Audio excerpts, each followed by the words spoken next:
جی بالکل، گوادر میں اس وقت کورونا کی جو صورتحال ہے وہ انتہائی گمبھیر ہو چکی ہے۔ یہاں پر جو کہ بھارتی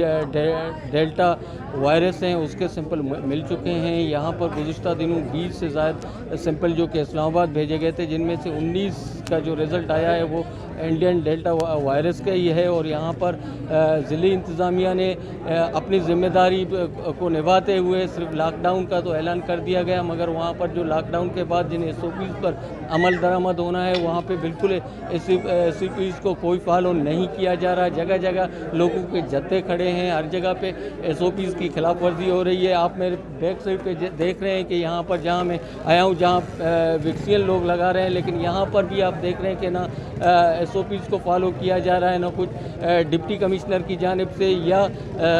یہاں کے پولیس کی جانب سے محکمہ صحت کے ساتھ اس حوالے سے بالکل کوئی تعاون نہیں کیا جا رہا۔ یہاں پہ آپ کہیں بھی فوٹیج میں دیکھ رہے ہیں جہاں پر انتظامیہ کا یا پولیس یا سیکورٹی فورسز کا کوئی بندہ نظر نہیں آ رہا کہ وہ آ کر ان SOPs پر عمل درآمد کرانے کے لیے محکمہ صحت کے ساتھ تعاون کرے۔ جی